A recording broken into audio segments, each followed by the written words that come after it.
Voltamos a gravar. É, então, vai ser super importante. Hoje a gente está na segunda-feira, segunda semana do Partiu Facul. A gente vai receber a Renata Esqueira, que vai falar um pouquinho da experiência dela de trabalho e da vida acadêmica. Esse papo com o tutor vai ser super importante. Então, efetivamente, precisa rolar uma química, tá, gente? A que vocês saíram da aula de química é o trocadilho. Chama de brother ou sister. Você conhece ela, Bruno? Ele chama de brother, o parceiro, o tutor. Ah, pode ser. Brother ou sister, tá? Já o tutor, né? Tá, beleza. A aula de inglês, a semana passada, que sexta-feira, estava bombando. Vocês estavam na aula de inglês? E assisti aos vídeos também. A aula, pô, sexta-feira, galera aqui firme no inglês, eu achei jóia. Ju, eu posso só dar um recadinho dos tutores que eu vou precisar sair porque eu tenho aula agora, mas só para não perder a oportunidade. Acho que a Ju estava falando, pelo que eu ouvi, porque eu caí e só voltei agora, mas os tutores vão entrar em contato com vocês. Alguns já começaram desde a semana passada, outros vão começar a partir de hoje. Então, tentem dar uma olhada no celular de vocês, se está recebendo essa mensagem, e caso até o final dessa semana não tenham recebido, falem com a gente, porque alguma coisa não funcionou direito, não deu certo, e a ideia é que realmente essa semana você já tenha esse contato firmado. Os tutores vão ter o objetivo de ajudar vocês da melhor maneira que eles puderem. Então, não necessariamente tem um padrão de modelo de ajuda, isso pode ser ajustado entre vocês, a frequência das conversas, o que vocês querem tratar, mas basicamente os tutores vão ajudar vocês a se organizar para estudar, né? Então, montar a grade de estudos, montar preferência de estudo, ajudar a procurar sobre faculdade, sobre curso, tipo, realmente estão ali para dar todo esse suporte. Mais para frente a gente já vai entrar em detalhes com vocês, mas basicamente por alto é isso. Então, fiquem tranquilos, só estão vindo para ajudar. Realmente vai ser uma mão na roda.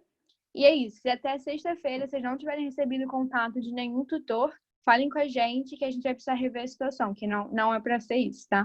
Mas vai dar tudo certo sim, fiquem tranquilos, vai ser ótimo. Boa, Duda. E aí, a Marina tinha pedido depois para eu compartilhar o documento, só para mostrar a tela e falar um pouquinho do que é esse trabalho, por que a gente acredita e tal. Eu faço isso só para eu... Pode fazer, Gil, porque é isso, eu vou ter que sair agora para as aulas, eu não vou conseguir compartilhar. E assim, gente, a gente vai se dividindo, sai um de uma aula, entra em outra, no final dá certo. Dá jantar para criança, alguém mexeu panela hoje, eu já. A gente vai colocar a roupa na máquina. Queria primeiro agradecer a Renata Siqueira por estar com a gente. A Renata vai falar um pouquinho do trabalho dela, enfim, da trajetória. A Renata é cientista social, e aí a Silvana vai fazer ciências sociais. Silvana, eu sei que você está aí. Esse conteúdo está todo gravado, a gente está só esperando todo mundo dar o ok lá no grupo para a gente conseguir publicar isso. Então, quem ainda não deu ok, o joinha lá no grupo de WhatsApp, gente, dá o joinha, lá dá o ok, concordo, porque a gente não pode sair divulgando imagem de vocês se vocês não autorizarem. E aí a gente só pode colocar no YouTube. Em algum momento vai vir alguém falar sobre Lei Geral de Proteção de Dados, e aí vai falar um pouco sobre isso. Eu me lembro que tem alguém no grupo que quer fazer ciência da computação ou algo do tipo. Vai ouvir muito falar sobre Lei Geral de... Ah, Bruno, essa história de ficar preenchendo cadastro para tudo. Já trabalho com isso. Trabalha, né? Pois é, então, a gente tem uma profissional que está louca para vir aqui falar para a gente, e aí é muito por isso que a gente está pedindo para vocês darem o joinha. Se vocês não autorizarem, a gente não vai publicar as aulas, tá? Então, assim, é esse o acordo. Todo mundo precisa dizer, estou de acordo em ficar com a minha imagem lá no YouTube. E aí a gente não vai fazer fechado não, né, gente? Porque vamos fazer uma coisa democrática. Vai que outras pessoas de outros lugares do Brasil queiram acessar esse conteúdo, tá lá para todo mundo. Então, a Renata Siqueira cientista social, atualmente é doutoranda em engenharia de produção na UFRJ, tem bastante experiência, vem da favela do Muquiço. E aí, Renata, está contigo a palavra. Fala um pouquinho como é que é isso, como é que conecta a COP, a UFRJ, com o Muquiço, com a gestão do projeto social. Fala um pouquinho aí para a gente está nesse momento aí, segunda semana de curso, querendo pensar novos mapas para a cidade, como é que a universidade ela se conecta com a periferia, sim, como a universidade é um espaço para todo mundo, e como é que funciona isso na sua vida, está aqui com a gente. Oi, gente, boa noite. Primeiramente, agradecer, né, esse espaço para a gente estar conversando.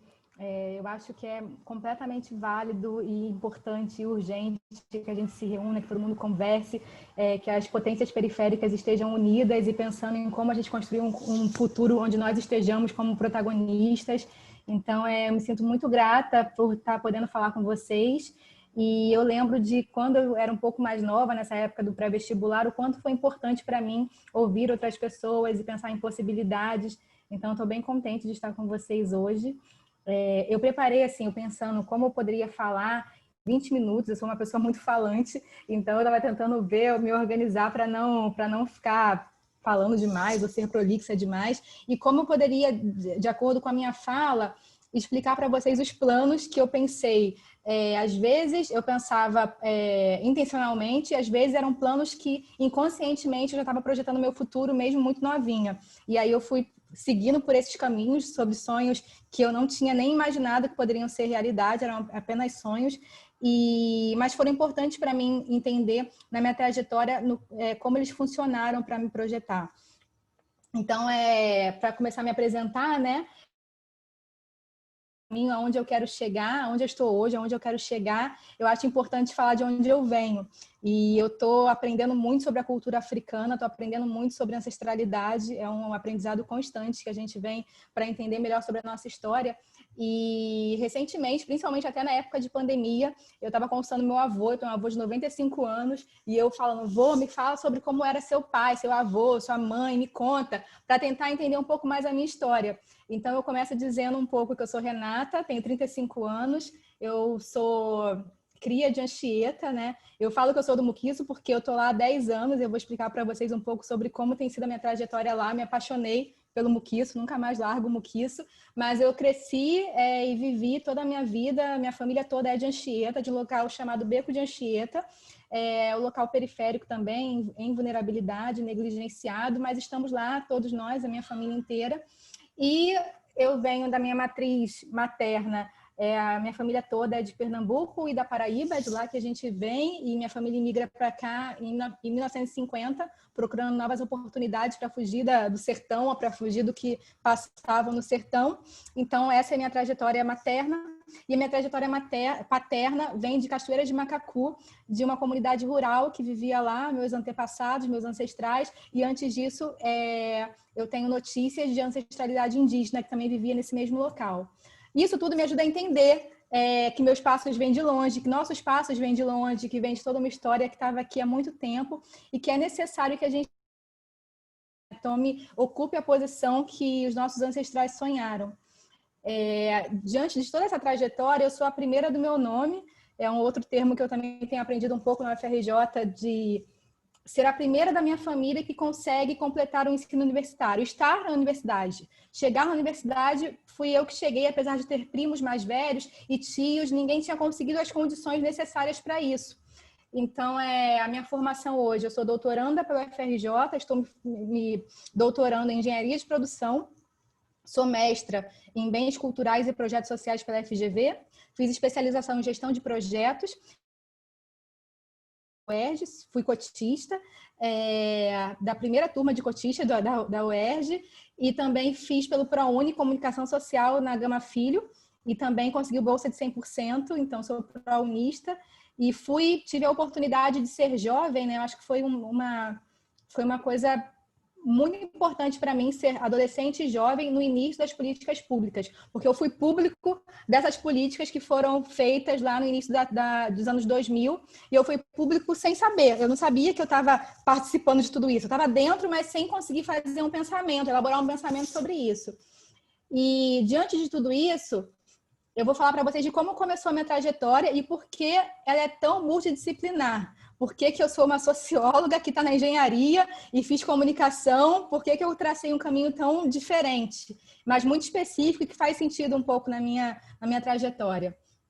Então, eu pensei em alguns momentos que talvez vocês tenham na vida de vocês, que eu acho que fazem todo sentido quando a gente se entende nessa trajetória de vida, e eu vou chamar de momentos de projeção. E eu estava tentando aqui traçar como eu comecei a me entender profissionalmente, mesmo sem saber que era isso que eu estava fazendo. E aí eu chamo esses momentos de projeção. Na minha infância, a primeira vez que eu vi uma mulher de sucesso, uma mulher que era chefe, eu vi uma possibilidade de alguém diferente de quem eu conhecia, da minha família, vi alguma possibilidade de uma outra forma de mulher estar apresentada na sociedade. Foi um filme, eu era bem criança, tinha uns 5 anos, não sei, 6 anos, e eu vi um filme chamado Secretária de Futuro. Esse filme tinha Sigourney Weaver e ela era uma chefe. Eu nunca tinha visto uma mulher chefe na vida. Ela era uma chefe, ela tinha uma secretária, ela comandava projetos e aquilo me chamou a atenção. Eu falei, nossa, é possível uma mulher ser chefe. Quero ser chefe quando eu for mais velha. Não sei como, mas eu quero ser. E a Sigourney Weaver, que tinha uma secretária, ela tinha uma máquina de datilografia. E aí eu achava, bom, eu acho que para ter sucesso é importante você ter uma máquina de datilografia. E aí passou o tempo, eu com aquilo na minha mente, pedi para os meus pais de presente de Natal uma máquina de datilografia. E aí, com 10 anos, eu fiz o curso de datilografia, eu tenho minha carteirinha, numa turma de adultos, eu lá no curso comunitário de Anchieta, fazendo meu curso de datilografia, porque eu achava que era um caminho para poder ter sucesso em algum momento. E esse foi minha primeira chave, meu primeiro momento de projeção. Depois dos 10 anos, eu vi que o modelo de projeção para mim era a Fátima Bernardes. Eu achava que ela era inteligente e passava credibilidade em como ela estava, na posição dela. E aí eu pensei que comunicação poderia ser uma possibilidade quando eu ficasse adulta. E aí o tempo se passou, com 14 anos eu fui fazer o ensino do ensino médio, né, o ensino técnico, e eu estava nessa dualidade de terminar o ensino fundamental e seguir na escola de ensino médio pública lá do meu bairro. No caso, não era nem do meu bairro, a escola mais próxima que tinha o ensino médio de formação geral era em São João de Meriti. E aí meus amigos todos terminaram a escola e foram para lá. E minha mãe falou, Renata, você pode ir para lá, mas o ensino não é muito bom, né? O ensino médio, que eu acho que passa por todos nós, né? Talvez vocês estejam ainda no ensino médio, eu não sei como é que é a trajetória de cada um, a gente vai conversar daqui a pouquinho sobre isso, se vocês estiverem à vontade, mas eu vejo muito no Muquiço também, que as escolas de ensino médio, quando a gente tem essa chave do ensino fundamental do 9º ano para o ensino médio, muda completamente, muda o governo, muda a forma de administração, e são escolas que são bem sucateadas. E a escola para a qual os meus amigos foram era bem sucateada. Minha mãe falou assim, por que você não faz uma prova para a FAETEC? A FAETEC era o primeiro ano de FAETEC no Rio, o garotinho era o governo dele, que foi um governador do Rio por um tempo horroroso, e era o primeiro governo dele. E minha mãe falou assim, olha, telecomunicações é um curso que está dando dinheiro, a fibra ótica está chegando no Brasil e você vai ter emprego, é importante que você trabalhe, porque a pressão da família já vai começando nessa época, nessa adolescência mais centrada. No começo da adolescência você ainda está meio que brincando, mas você faz 14, 15 anos, seus pais começam a te por algum tipo de profissão. Eu não fazia ideia do que era telecomunicações, mas eu liguei que telecomunicações tinha a ver com comunicação. Era o mais próximo que eu poderia chegar da Fátima Bernardes, então eu podia fazer isso. Fiz a prova, passei, fui fazer telecomunicações, foi completamente penoso para mim, porque eu não sabia o que era humanas, o que era exatas, mas eu me descobri dentro de um curso que era completamente exatas. Então, eu tinha eletrônica, eletricidade, matemática aplicada, e era uma coisa que, por mais que no ensino fundamental eu fosse boa em matemática, no ensino médio mudava a intensidade. Eu sofria muito, não me entendia como indivíduo naquele setor, dentro daquele ambiente. E aí, dentro desse processo, eu fui fazer o Enem. Era, acho que, o 2º ou 3º ano de Enem, assim que o Enem era um passaporte para a universidade naquele momento. E aí, com 16 anos, eu fiz a prova do Enem. Eu estava ainda no ensino médio. E aí, você podia fazer de graça e só para testar. foi horrível para mim naquele momento, porque eu não consegui terminar a prova. Eu senti muito sono. Adolescente sente muito sono. Aquela prova, ela tinha... geralmente o enunciado da questão é muito grande. E aí, quando chegava no final, eu não conseguia lembrar o que tinha sido no início. Eu não conseguia fazer a conexão. Então, eu saí daquela prova, assinei meu nome, fiquei 2 horas com ela, preenchi poucas coisas e saí de lá me sentindo muito ruim, assim, muito mal, muito inapta para estar naquele ambiente. E achei que faculdade não era uma coisa que eu devia fazer, que eu ia me formar em telecomunicações e ia procurar um emprego montando coisas que tivessem a ver com fibra ótica, porque não fazia sentido, não conhecia ninguém que tinha entrado na faculdade, a prova tinha sido muito ruim, eu achava que só pessoas muito inteligentes conseguiam fazer aquela prova. E aí, com 16 anos, eu desisti. No 3º ano, me formei. E aí, uma amiga minha falou assim, Renata, tem um pré-vestibular em Anchieta, é o primeiro ano dele, é R$50, custa R$50 a mensalidade. E eu vou fazer, você não quer fazer não? Para a gente tentar engenharia de telecomunicações? Eu pensei, nossa, engenharia de telecomunicações. Eu já odeio o ensino médio em telecomunicações, fazendo engenharia vai ser o quê? Mas como minha amiga foi, eu falei, eu vou também para ver. Ela já conhecia pessoas que tinham entrado na universidade, então para ela era mais fácil. Aí eu falei, eu vou seguir qual é a dela, qual é o caminho de pensamento que ela está chegando e vou tentar fazer, vou ver o que acontece. Nesse pré-vestibular, aí foi a minha segunda, acho que minha terceira, meu terceiro momento de projeção, que eu pude finalmente perceber um futuro que fazia sentido. Eu conheci professores que eram graduandos ainda, estavam ainda se graduando, estudando na universidade, e tinha um professor negro, maravilhoso, chamado André, que ele dava aula de história nesse curso. E aí, como meu ensino técnico foi física aplicada, física normal, física terceira, eu acabei não tendo algumas matérias, o currículo era assim, não tinha filosofia, não tinha literatura. E o André me trouxe um monte de coisa de história, de sociologia, que eu achei aquilo muito maravilhoso. Eu achei, nossa, eu quero falar como o André. O André é uma pessoa inteligente, eu acho, são tantos conteúdos que eu não conheço, que eu vou tentar fazer isso. E aí fiz a prova da UERJ, a UERJ já era um pré-vestibular separado naquela época, só que isso foi em 2003. A UERJ, em 2003, tinha acabado de fazer um vestibular naquele momento que ela estava tentando implementar as cotas. Então, ela fez 2 vestibulares em 2003. Não, 2 vestibulares em 2002. E aí era um vestibular só para alunos de escola particular e um vestibular para pessoas negras e alunos de escola pública. E aí, quando chegou 2003, que foi a época que eu prestei, eles resolveram juntar a prova, fazer uma prova só, ao invés de fazer 2 vestibulares. E dentro dessa prova, você poderia escolher, dizer se você era alguém branco e de escola particular, ou se você era alguém negro ou alguém que não era negro, mas era de escola pública. E aí eu coloquei como aluna de escola pública. E aí, na primeira fase da UERJ, a minha nota foi C. E eu vi que para C eu não conseguia fazer a segunda prova para comunicação, porque eu ainda queria ser Fátima Bernardes, mas não dava, com a nota C não dava. E eu pensei assim, poxa, o André é um cara de sucesso, o André fala bem, eu vou tentar ciências sociais. Passei como cotista, primeiro ano de cotas da UERJ, primeira vez que eu entrei numa universidade, que alguém da minha família, da minha ancestralidade entrou na universidade, foi um choque para mim, porque era tudo muito grande, muito, muito diferente. A primeira vez que eu conheci pessoas ricas, até aquele momento eu não conhecia ninguém que era rico, era todo mundo muito parecido comigo. E aí eu conheci meus amigos que tinham vindo de PH, tinham vindo de outros colégios e já conheciam os autores. Eu não tinha ideia de quem era Karl Marx, por exemplo, que é uma pessoa, um teórico que fundou a sociologia, mesmo sem saber que era sociologia, o Karl Marx estudou sobre isso. Meus amigos todos conheciam sobre ele. Eu nunca tinha ouvido falar, porque eu não tinha tido essa aula. Mas foi para mim uma descoberta, foi para mim um processo de entendimento de quem era eu na sociedade. Então, meu primeiro ano foi muito difícil, porque naquele momento não existia bandejão e não existia o passe universitário. Então, eu tinha que pagar do meu bolso, e minha família não tinha. Então, no meu primeiro ano, eu não conseguia ir para as aulas todos os dias, eu não tinha dinheiro de passagem, mas tinha o restaurante do Garotinho, que fica ali do lado da UERJ, dentro do Maracanã, que não existe mais, eu acho, mas naquela época existia e era R$1. E aí, com esse R$1, eu conseguia almoçar, eu conseguia fazer alguma refeição. Mas também era bem penoso, assim, era difícil estar no restaurante do Garotinho, porque você estava lá comendo e alguém falava, você quer comer essa maçã? Vai comer essa laranja mesmo? Então, ao mesmo tempo que eu estava lá interagindo, eu tinha um receio, tinha um pouco de medo de ir sozinha, porque no meio do caminho, algumas amigas minhas tinham sido assaltadas, eu fui assaltada durante o período que eu estava na UERJ também, e sozinha, e diferente, era como se eu estivesse indo para a cidade grande, para mim aquele ambiente era muito diferente.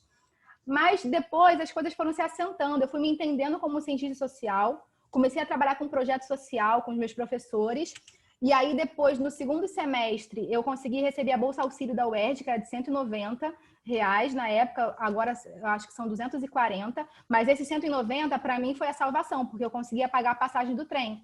Então, no início eu dava calote, eu usava a jaqueta, um colete, um jaleco, o nome certo é jaleco, de telecomunicações, que eu tinha no meu ensino médio. Então, com esse jaleco, eu ia para o metrô para poder ir para a faculdade.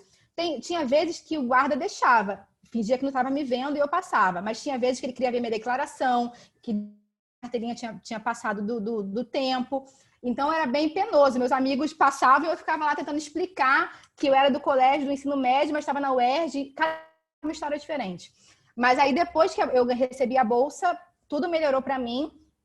Fui entrando em um projeto atrás do outro, fui acumulando bolsas. Então, assim, o que me manteve na faculdade durante todo esse tempo foram as bolsas. Eu recomendo muito a todos vocês, depois que vocês entrarem na faculdade, porque vocês vão entrar, com certeza, pensamento positivo, assim, eu tenho muita esperança e confiança na potência da favela e da periferia. Então, depois que vocês entrarem na faculdade, se inscrevam nos cursos, se inscrevam nas palestras, se inscrevam como aprendizes dos professores, porque vale muito a pena. Eu cheguei a ter 3 bolsas e era isso que me mantinha durante pagava passagem, pagava alimentação, então dava certo. Depois de 2 anos de faculdade, eu quis fazer o Enem. O Enem continuou sendo gratuito, era pelos correios que você fazia a inscrição. E aí eu falei, acho que vou fazer a inscrição do Enem. É de tarde a prova, faço aqui em Lopes, é rapidinho. Fui fazer o Enem, até para ver se eu sentia que a prova era tão difícil como eu senti quando eu tinha 16 anos. Agora eu já tinha 20.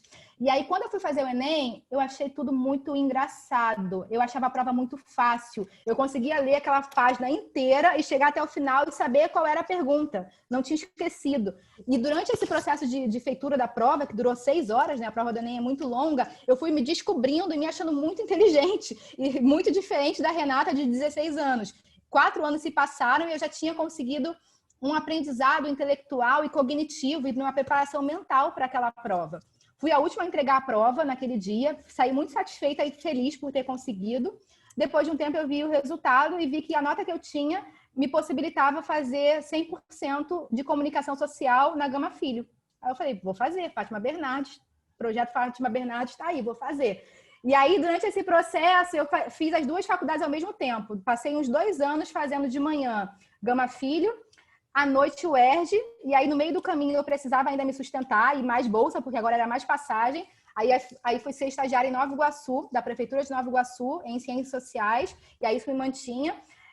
Era um processo que hoje eu entendo, assim, é muito o universo e o divino para nos ajudar, porque eu saía 12h20 da Gama Filho, pegava uma coxinha na cantina de R$1, ia para o trem, comia a coxinha com guaravita, chegava em Nova Iguaçu, não almoçava, minha coxinha era meu almoço. E aí ficava lá até 5 horas, minha aula era 6h30 na UERJ, então saía de lá 5 horas, pegava o trem, descia na Pavuna, pegava o trem, chegava na UERJ, comprava mais um salgadinho. À noite, 10h40, quando eu voltava para casa de metrô e descia na Pavuna, minha janta era um cachorro-quente de R$1 na Pavuna. E isso por 2 anos, assim, não tive nenhuma doença, graças a Deus, não tive nenhum problema de intestino, porque eu só comia besteira. Mas eu acho que a juventude propicia que a gente viva essas aventuras e siga melhor, né? E aí fui me integrando nesse ambiente de trabalho com projetos sociais, fazendo as 2 faculdades. Terminei primeiro a Gama Filho, porque eu fui atrasando a UERJ para poder dar tempo de pegar as matérias na Gama Filho. Terminei primeiro a Gama Filho em 2009, terminei a UERJ em 2010. E aí, nesse momento, eu tive mais um momento de projeção de futuro.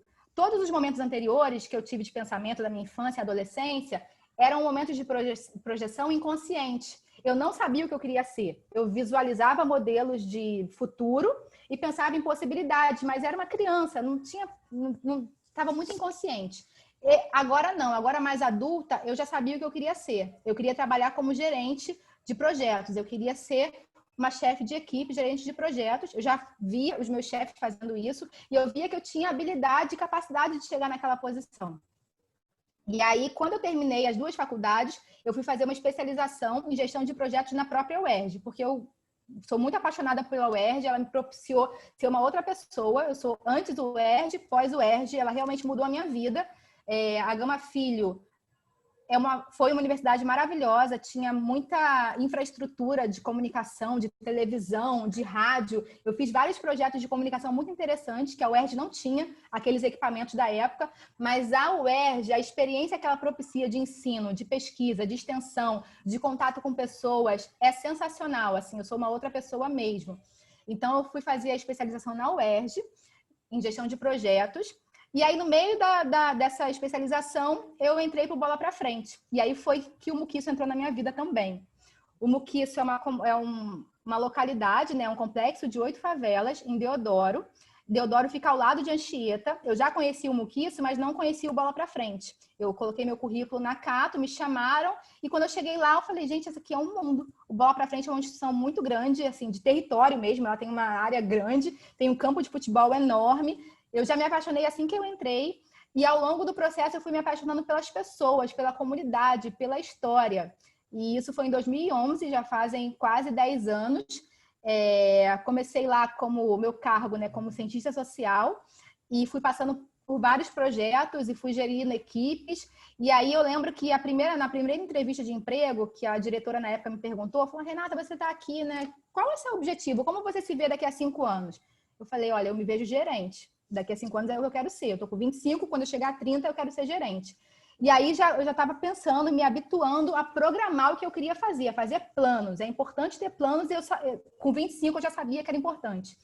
E aí, com 30, eu pude ter essa oportunidade. Eu tinha conseguido estar onde eu tinha planejado. E aí, com 30, eu comecei a fazer novos planos de como eu queria estar com relação à minha vida, como eu queria estar com relação ao meu conforto. E aí eu consegui juntar um dinheiro, consegui dar entrada no apartamento lá com 30 anos, em 2015, e fui organizando a minha vida para ver o que eu poderia fazer depois. Fiz o mestrado, entrei no mestrado em Bens Culturais na FGV, porque eu queria pensar naquele momento como eu poderia construir projetos de transformação e de futuro. Em 2018, doutorado na COP de Engenharia. Eu fui indicada por alguns amigos meus que conheceram meu trabalho ao longo desse processo, e eles disseram, olha, na engenharia da COP tem um grupo chamado Laboratório Tecnologias, Diálogos e Sítios, que tem gente de várias áreas de formação, não é de engenharia especificamente, não são de engenharia. E lá você pode pensar em projetos de transformação e muito a ver com o que você quer. Porque naquela época, em 2018, eu tive mais um insight de pensar que agora é o momento de ocupar. Agora que eu já trilhei um caminho, me sinto mais confortável, me sinto mais dona do meu mundo e dona do que eu quero fazer, dos meus planos. Agora chegou o momento de ocupar e chegou o momento dessa trajetória ser coletiva e compartilhada. Em 2018, eu comecei um grupo focal com os jovens do Muquiço. Após o trabalho do Bola, da minha função de gerente, eu me reunia com os jovens e a gente começou a conversar sobre a situação do Muquiço, sobre como os jovens se sentiam, sobre como a gente podia planejar um plano conjunto de transformação do Muquiço. Transformação individuais de vida, mas transformação também do nosso coletivo. E alguns jovens estão aqui, inclusive, aqui participando do nosso encontro. E aí eu comecei a pensar que era o momento de planejar tomar os meios de produção. A gente negocia com a branquitude, com esse sistema capitalista durante toda a nossa vida, né? Com os nossos orientadores da nossa faculdade, com os nossos contratantes, com os nossos empregadores, com as pessoas que a gente está prestando algum serviço. Mas chega um momento que a gente precisa se organizar para que nós sejamos as pessoas que estão produzindo conteúdo, produzindo conhecimento, que estão trazendo os nossos para o nosso campo. Agora eu me sinto preparada para isso. Então, em 2018, eu organizei o meu outro plano, né? Meu último plano, por enquanto, que ainda tenho, a vida continua, tem muitos planos pela frente, mas de ocupar espaços onde eu fosse uma voz de transformação, possibilidade de transformação. E não só uma voz que fala, olha, eu sou do Muquiço, todo mundo aqui é periférico, favelado. Eu quero dizer, olha, eu sou do Muquiço, a gente está aqui produzindo um projeto de engenharia, aqui para fazer uma rodovia, fazer uma rodoviária, a gente quer fazer aqui um prédio novo, a gente está metendo a mão na massa. E aqui, todo mundo aqui junto, todo mundo da mesma favela. E eu tenho esse plano, o que a gente está fazendo agora? O Bola está finalizando um prédio que foi muito sonhado e muito pensado pelos funcionários e todo mundo junto. Escrevemos um projeto pela lei de incentivo. Está finalizando, a gente está vendo muito de perto isso acontecer. O coletivo, o Grupo Focal de Jovens virou o Coletivo de Juventudes do Muquiço. E agora a nossa próxima meta, que a pandemia atravessou um pouco, mas que a gente não esmoreceu, a gente continua muito ligado com isso, que é fazer um laboratório de ciência no Muquiço. Porque lá na universidade eu vejo muito disso, assim, acontece bastante entre os meus colegas. Ah, vamos fazer um projeto? Ah, vamos. Sobre o quê? Sobre a Petrobras, porque a Petrobras fica no espaço do fundão. Tá, mas vai mudar o quê na vida de alguém que não seja um trabalhador da Petrobras?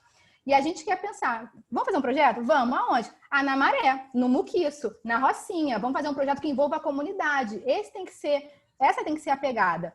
Então, o nosso projeto próximo agora é de fazer um laboratório de ciência da UFRJ no Muquiço, é ocupar esse prédio com pessoas negras e periféricas fazendo, e não só como participantes dos projetos, mas fazendo e propondo coisas, propondo projetos de inovação, propondo projetos de tecnologia.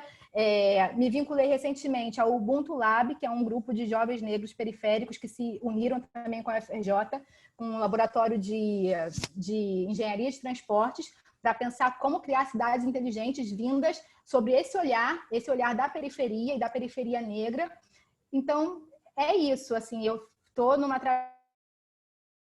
disciplinar, mas tentando me conectar o tempo todo com pessoas que possam abrir a porta e para que eu possa também abrir a porta para outras pessoas para construir um futuro pensado por nós, para todos nós. Então, o meu próximo plano, como eu me vejo no futuro daqui a algum tempo, é tomando os meios de produção, ocupando os espaços, construindo coisas e construindo pontes entre pessoas, entre a universidade, entre a favela, entre o grupo do pré-vestibular, entre a mãe que está na comunidade, entre um outro país que quer fazer alguma coisa no Brasil, entre uma outra comunidade, entre comunidade. Eu acho que o futuro é esse, é compartilhado, é entre nós, é feito por nós. E assim como a Marielle dizia, se a revolução não passar por nós, mulheres negras, ela não acontecerá, não passará.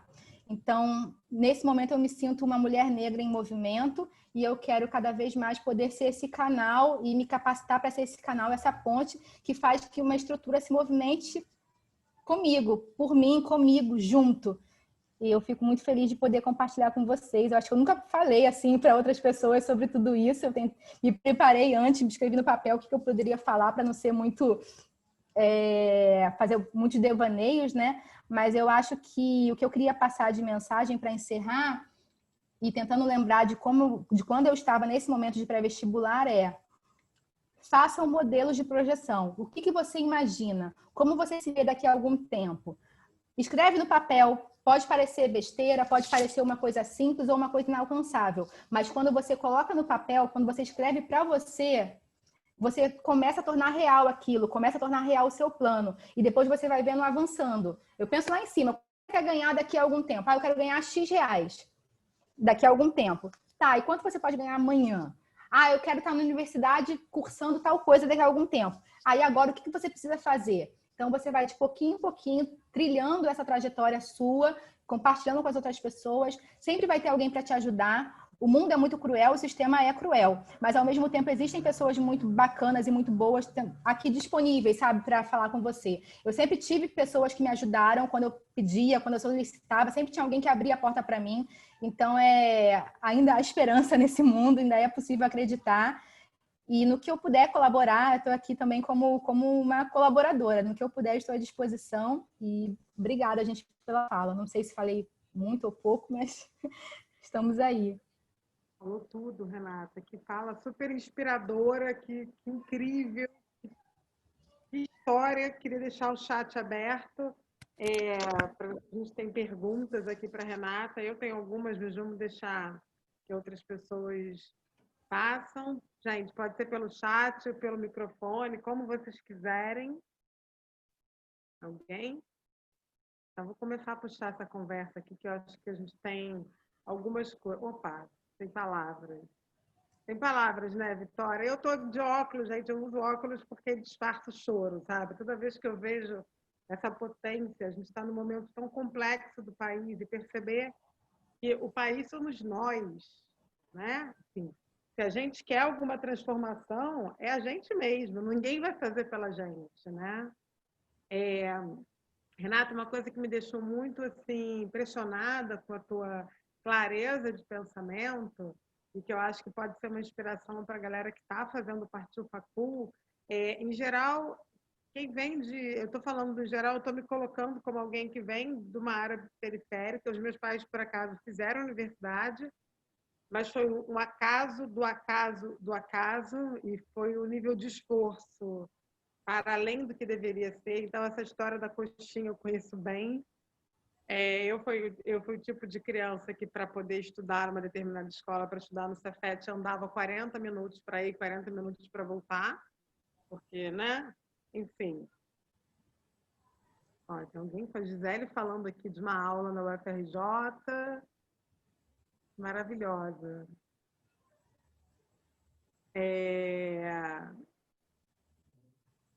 E aí eu estou impressionada com essa sua clareza de traçar os planos, né? Como isso é importante. É como, de alguma maneira, o sistema todo, e aí todas essas dificuldades da coxinha ao real, do transporte que é ruim, o trem ou o BRT, que te massacra literalmente, te conduz para um caminho que é da exaustão e você não conseguir pensar, porque aí você repete. Aí no dia seguinte tem a exaustão, o transporte ruim, a coxinha de R$ 1, e aí você não para fazer o seu planejamento de vida, né? E eu acho que você até trouxe uma ideia aqui para gente, da gente ir construindo. A gente tem uma jornada aí até janeiro, então de ir construindo esse caminho assim. Você começou a construir essas trilhas, como você falou, por conta própria. Você teve algum professor inspirador que falou para você: você precisa escrever o que você quer para a sua vida? Você fez teste vocacional? Como é que você chegou a essa conclusão de que, para concretizar, você precisava escrever? Inicialmente, eu acho que foi muito de intuição, assim. Eu tive esses momentos de planejamento que eu não sabia que eu estava planejando, né? Uma criança vendo um filme, eu não sabia que tinha um planejamento. Mas aquilo me chamava a atenção pelos modelos. Quando eu vi a primeira mulher chefe num filme, eu falei, nossa, uma mulher chefe, acho interessante. Ah, Fátima Bernardes, acho interessante. E aí, só que no começo eu estava indo com a maré. Quando minha mãe falou, olha, faz telecomunicações, eu vou fazendo. E aí minha amiga falou, Renata, vamos fazer pré-vestibular comunitário. Eu falei, oh, mas que estranho, pra quê? E aí no início eu entrei para ir junto com ela, para fazer pré-vestibular para engenharia e telecomunicações. E aí foi durante o vestibular que eu conheci o André e outros professores que eram novos ainda. Eles tinham 5 anos mais velhos que eu, estavam na graduação, mas conseguiram passar. Eles viraram a chave de um degrau que eu nunca tinha ido, ninguém da minha família tinha ido. Eles conseguiram passar aquele degrau e entraram na universidade. Aí eu vi que era possível. Só que nesse começo da universidade eu também fui seguindo com a maré. Eu cheguei de paraquedas nas ciências sociais, tentando entender quem era Karl Marx, do que eles estavam falando. No começo, como eu tinha essa dificuldade financeira de não conseguir ir para as aulas todos os dias, eu não estava me entendendo no mundo, eu estava só vivendo, e tentando sobreviver naquele ambiente. Eu acho que quando eu fui fazer comunicação, que eu estava mais velha, já com 20 anos, aí eu comecei a anotar, comecei a ver. E aí eu via referências. Eu já trabalhava com projetos, via chefes, homens e mulheres, e pensava que não era difícil fazer isso. Era uma coisa factível. E aí o que eu podia fazer? E aí eu não anotava ainda, eu pensava só em qual o caminho que eles seguiam, sempre conversava com eles. Por isso que eu digo que sempre é bom, esteja aberto para perguntar, porque pode parecer que a pessoa é muito sisuda, que ela não vai falar da vida dela, mas era só alguém que chegou lá. Se você perguntar, poxa, eu tô com curiosidade, como se faz para fazer isso? Que faculdade você fez? Qual o caminho que você seguiu? É muito difícil que a pessoa te dê um fora, é muito difícil, porque você não está fazendo nenhuma pergunta descabida, é uma pergunta que faz sentido, e você é mais jovem que ele pode te ajudar. E aí foi aí que eles foram me dizendo, aí eu anotava, o curso tal, você fez o curso, beleza, tem essa especialização, aí eu comecei a anotar, acho que com uns 22 mais ou menos, eu comecei a anotar as coisas. Quando eu fiz teste vocacional, nessa época do pré-vestibular, eu cheguei a fazer 2, os 2 deram a mesma coisa. Esses cursos de revista capricho, assim, não é nada muito especializado não, era curso de revista e jornal Folha Dirigida. E aí deram música. Eu acho muito engraçado isso. Os 2 testes que eu fiz deram música. Eu gosto muito de música. Nas minhas horas vagas e antes da pandemia, eu fazia dança de salão. Então, é uma coisa que eu gosto muito de samba, de dançar gafieira. A música me faz muito bem. E eu acho que deve ter alguma coisa cognitiva ligada com isso. Mas os testes não deram essas 2 profissões. E aí eu acho que também o que fez mais recentemente, acho que em 2016, eu fiz um curso de coach. Que tem coach, assim, eu digo, tem várias coisas que não fazem nenhum sentido, que são estranhas, então a gente tem que tomar cuidado com isso. Mas o coach, eles usam a escrita como ferramenta. Eu já tinha lá, eu sempre tive diário desde criança, sempre tive minha agendinha de coisas para anotar. Só que não era estruturado. Aí quando eles me apresentaram, olha, isso é uma ferramenta, escreve assim, faz um plano de médio, longo e curto prazo. Eles apresentaram ferramentas que eu via que o que eu fazia tinha sentido, não era à toa. E aí, com as ferramentas que eles me disseram, eu comecei a colocar, olha, eu quero estar assim em tal tempo. E eu fazia esse planejamento, já tinha passado por esse momento da primeira entrevista para o Bola, né, lá em 2011, quando me perguntaram, Renata, como você se vê? Eu falei, olha, me vejo gerente. Eu já tinha esse pensamento, mas não estava elaborado. Depois do curso, eu comecei a escrever mais. Eu tenho um caderninho aqui, tá até aqui o caderninho, porque vocês fazem parte do caderninho também. Eu gosto de anotar tudo que faz parte da minha vida e do planejamento, de como eu me vejo até o fim do ano. Então, na minha agenda hoje, eu tenho uma agenda também pequenininha aqui. Uma agenda normal, assim, uma agenda que a gente tem. Quando começa o mês, eu vou lá para a última página, dia 30 ou dia 31, e eu coloco, até o fim do mês eu quero pagar tal conta. Até o fim do mês eu quero comprar tal coisa. Até o fim do mês eu quero fazer tal curso. E aí, a cada mês que passa, eu olho o último dia e eu vejo o que eu consegui fazer ou não. E aí, isso eu aprendi a fazer com esse curso de coach. Às vezes, você não consegue fazer o que você pensou. Você imaginou pagar uma dívida e você não conseguiu. Mas quando você vê o que você anotou, que você conseguiu, quando você conseguiu pagar um boleto, você, caraca, eu consegui, dá uma satisfação fazer cheque, consegui, paguei, cheque, fiz o curso, consegui falar com tal pessoa. É uma satisfação, são pequenas alegrias da vida que a gente tem que fazem todo sentido. Então, eu tô me organizando. Cada vez mais eu tenho feito isso, assim, e eu vi que dá certo. Quando você vê que você conseguiu atingir um objetivo, é uma satisfação, uma alegria que não tem comparação. Você falou uma coisa no início, tem alguém tentando entrar aqui. Você falou uma coisa no início que eu acho que é bem importante da gente pensar, como esses espaços, o espaço acadêmico, ele efetivamente não é pensado para o periférico, né? Eu fui da UERJ, eu sou da UERJ de um período anterior à política de cotas, depois fui professora das primeiras turmas quando as cotas foram implementadas. E não ter um bandejão numa universidade que pretende implementar a política de cotas fala como aquele espaço ele não está dialogando com a política pública criada para aquilo, né? E de não ter um lugar onde o aluno possa levar a marmita e não tem onde... Eu lembro que era um tal de pedir para guardar a marmita na geladeira da secretaria do curso, eram 50 marmitas. Falei, gente, aí tinha que brigar, porque também são espaços sisudos, espaços onde aqueles professores que querem romper com essa lógica, quer dizer, as pessoas precisam guardar, porque senão elas vão comer como boias frias. O feijão vai azedar, então a gente tem que guardar e eles vão usar o micro-ondas 2 professores, porque se a universidade quer receber esses alunos, a universidade precisa se preparar. Quando você chegou a uma pergunta, um dos entrevistados da semana passada falou muito sobre a presença de assistentes sociais, aí no caso dele foi talvez na UF, agora já não estou me lembrando. Você, quando chegou na universidade, sabia que a universidade tinha uma assistente social que poderia te orientar? Alguém te falou isso? Não.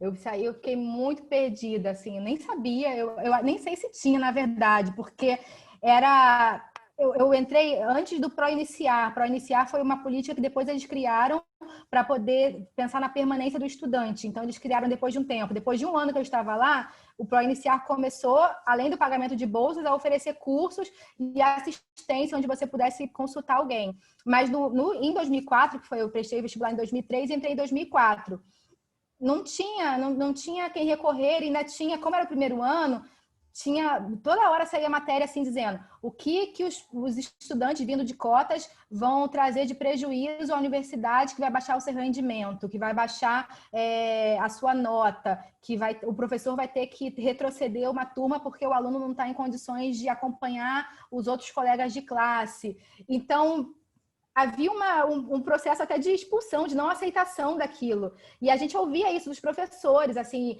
e aí os estudantes do centro acadêmico colocavam sempre no corredor essas matérias dizendo que a gente estava indo bem, que na prova de sociologia, a turma que veio de cotas veio bem, e a gente conseguia identificar claramente quem vinha de cotas, né? Porque quem não vinha de cotas eram pessoas brancas, quem vinha de cotas, independente se eram de escolas públicas ou pessoas negras que não eram de escolas públicas, todo mundo pardo ou preto, tava todo mundo, e a gente ia embora todo mundo junto, né? A gente pegava o mesmo metrô vindo para Pavuna. Então, quem não era, pegava o ônibus, ia para Niterói, ia para outros lugares. Agora, a gente fazia um grupo sem perceber, porque a gente ia embora e chegava junto no mesmo tipo de condução, ou era de trem ou era de metrô. Então, no primeiro ano eu não tive essa assistência, só melhorou com o ProIniciar. Aí o ProIniciar foi o começo desse pensamento de como você pode manter os estudantes na universidade. Ser o primeiro é bem ruim nesse sentido. É bom porque alguém tinha que começar e você começou, é uma oportunidade, mas é ruim porque a política não está posta, né? Não tem nada posto, você tem que criar aquilo. E aí no começo é um favor.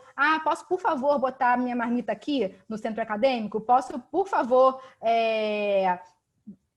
eu lembro que eu fazia um estágio de 190, antes de eu receber a bolsa, tinha a possibilidade dos professores em alguns locais oferecerem vagas de estágio. E aí eu fiz estágio no meu primeiro semestre, foi horrível, não tinha dinheiro de passagem, uma dificuldade, e aí eu tinha que fazer estágio num lugar chamado IMS, que era o Instituto de Medicina Social, que ainda existe na UERJ. E aí todo mundo lá ganhava R$190. Só que para você ganhar R$190, você tinha que fazer 4 horas, era tipo um trabalho. E aí eu pegava lá 1 hora e saía às 5, para poder ter aula às 6. E tinha que estar todos os dias. E para chegar lá 1 hora, eu tinha que sair de casa às 11. E eu não conseguia almoçar, ou almoçava muito cedo. E aí quando dava 2 horas, 2h30, eu estava com muita fome. E às vezes as meninas saíam essa hora para poder almoçar no restaurante do Garotinho. Eu falei, eu vou almoçar. E aí, para a chefe entender, mas você tem que ficar aqui suas horas todas, você não pode sair agora para almoçar. E eu já sentia fome, e eu chegava lá, eu morava em Anchieta, perto de não era perto da estação, tinha que andar um pouquinho até o trem, andava também, assim, 30 minutos no sol, de meio-dia, para poder pegar o trem. Eu já chegava lá, assim, meu Deus, que difícil ser universitária, que difícil estar aqui. Será que eu tenho que estar aqui? E eu pensava, meus amigos não estão aqui, eles não estão passando por isso, não estão andando no sol, não estão pegando o trem. E às vezes eu pensava em desistir, assim, meu primeiro semestre eu pensei várias vezes em desistir, porque era bem difícil. E aí quando chegou o segundo semestre, que aí o ProIniciar começou a dar bolsa, e aí eu não precisava estar lá 4 horas por dia antes da aula, aquilo foi bem melhor. E eu sei que depois vieram outras políticas. E agora, para vocês que vão entrar nesse ano, pelos meus amigos que entraram depois de mim e tudo mais, tá tudo bem mais fácil. Não é fácil, a nossa vida não é fácil, mas tá bem mais, assim, as bases foram criadas. Existe bandejão, existe vale transporte universitário. Então, as dificuldades pelas quais nós passamos há 20 anos atrás, hoje não existem mais, hoje são outras. Hoje a gente já consegue pensar em ocupar espaços, em trazer mais dos nossos. Eu não pensava nisso quando eu tinha 20 anos. Eu ocupar espaço, eu pensava em sobreviver, e comer a coxinha, e tirar xerox no lugar de xerox. Agora a gente já pode pensar com um pensamento mais elaborado, né? Então fiquem tranquilos, porque existem essas bases e existem as bolsas, que agora também a gente consegue ter uma perspectiva melhor, né? Sim. E existem muitos de nós periféricos, agora como professores de universidade, como coordenadores de departamento, como profissionais que estão lá e que conseguem fazer acolhimento, que conseguem entender que isso, assim, comigo aconteceu com uma certa frequência, de perceber que o aluno não estava muito bem. E se olhava para a pessoa, a primeira coisa que me vinha à cabeça era fome. Essa pessoa não deve estar comendo. E aí, como você, professor, vai dizer para o aluno, olha, toma aqui um dinheiro. É uma situação também complexa, porque tem um lugar ali, acadêmico, que precisa ser ocupado, etc. Mas a gente vai encontrando mecanismos até de criar efetivamente coletivos, e aí eu acho que a gente pode deixar isso como recado, que as universidades hoje têm muitos coletivos não só com recorte racial, mas com recorte periférico também, muito importante, que fazem esse acolhimento. Então, às vezes, por exemplo, eu vi um determinado movimento numa universidade que estava em greve, aí um determinado curso queria voltar às aulas. Os próprios alunos não cotistas começaram a fazer uma vaquinha para que os cotistas pudessem chegar na universidade, porque a universidade pública em greve não tinha pagamento de bolsa, então os cotistas não conseguiam chegar. E aí os não cotistas entenderam, alguns não cotistas entenderam, que precisavam ali fazer uma vaquinha para poder apoiar os colegas nesse sentido. Renata, você é uma inspiração para a gente. Queria te agradecer por você vir compartilhar essa história. Acho que cada pessoa que vem aqui compartilha essa história, deixa esse legado. É mais um passinho que a gente está dando. A ideia do Partiu Facul surgiu justamente por conta da emergência Covid, surgiu a partir de uma palestra sobre educação antirracista. Estávamos eu, que sou profissional da área de responsabilidade social, e a Dandara, que é psicóloga, trabalha numa escola privada aqui no Rio, é negra, é uma pessoa que vem da Baixada, e a gente convidaram um grupo de jovens de classe média, convidou a gente para fazer uma palestra sobre educação antirracista e perguntou para a gente: o que vocês acham durante a emergência Covid que a gente pode contribuir no sentido de reduzir aí essa questão toda da ausência das aulas e etc. Então, o Partiu Facul surgiu há 40 dias atrás. Há 40 dias. A gente quer efetivamente que seja um legado e que outras pessoas possam dar continuidade, que não seja só um projeto para emergência. Então, a gente tem pessoas... a ideia é até de deixar as aulas gravadas, porque há pessoas que estão trabalhando nesse momento, que não podem estar aqui com a gente, mas que vão ser acessados pelos tutores, pelos mentores. Aí tem o grupo de WhatsApp, tem uma série de ferramentas para que justamente a gente consiga ter resiliência de chegar até janeiro e de ocupar a universidade pública. Era uma angústia nossa, muito grande, de voltar a 20 anos atrás, assim, nenhum passo atrás. Assim. A universidade pública é para os periféricos, é para os negros, é para quem quiser estar. Então, você que a gente só tem a agradecer. Muito obrigada mesmo, assim, por compartilhar essa história com a gente e por ser tão resiliente, né? Assim, a coxinha é R$1, pega o trem lotado, etc, e está lá, e está junto, né? Você está aqui no chat falando, batendo palmas. A cada dia que a gente ouve uma história, é isso aí, Anitta, vamos para frente, assim. Muito obrigada, viu, Renata? Eu espero que a gente possa... Eu que agradeço. Nos projetos sociais da vida, porque nesse momento da emergência, tanta coisa acontecendo, tanto efetivamente trabalhar com sirenes tocando o dia inteiro, né? Acho que a gente possa construir juntas mesmo. Aí. Sim, eu que agradeço pelo convite. Espero que eu possa ter contribuído um pouquinho para vocês. Eu estou super à disposição também no LinkedIn e, enfim, nos canais. Vocês podem consultar a Juliana para depois me contactar se vocês quiserem alguma dica. E também para mim tem sido um momento de aprendizado também, porque lá no Bola, né, com os jovens, a gente foi impactado, como todo mundo, pela pandemia. E como fazer? Como que a gente não perde esse vínculo de contato? Lá, o Muquiço não é uma comunidade grande, é uma comunidade que você consegue andar lá toda a pé, tranquilamente, rapidamente, você consegue passar por tudo. E o contato físico é importante, sempre foi para a população do Muquiço, porque é uma comunidade pequena, todo mundo estuda ali, todo mundo anda por ali, todo mundo conhece as pessoas, namora e a família está toda ali. E aí, quando você não pode mais ver, como que acontece? Se você só tem um celular para a família, se você não tem acesso à internet. Então, a gente está nesse momento criando bases, né, de o que é possível fazer. Então, vocês também são uma inspiração para mim, para a gente, que a gente possa unir as forças e pensar nessas possibilidades de como construir o novo normal. Se é o momento de construir, que sejamos nós a construir. Estamos aqui para construir. Então, vamos juntos e juntas. É isso. Muito obrigada mesmo, viu? Um beijo grande. E depois da pandemia eu quero ir lá no Bola, hein? Quero conhecer o projeto, por favor. Sim, por favor, por favor. Já, o convite já está feito, aberto. Assim que a gente passar por tudo isso, que a gente se encontre pessoalmente lá no Kiss ou em outros lugares da vida. E aí depois a gente continua mais trocando figurinhas, Juliana. Vamos ver o que a gente consegue construir. Posso ocupar tudo. A Ana Luísa está agradecendo por compartilhar essa jornada. Muito obrigada. Gente, eu ia falar hoje sobre os tutores, mas depois de tudo isso, acho que a gente precisa dormir assim, com essa história inspiradora. A gente fala dos brothers, das sisters amanhã, dos tutores amanhã. Renata, obrigada. Obrigada, pessoal. Amanhã a gente se encontra por aqui. Beijo para todos. Um beijo, gente. Tchau, tchau.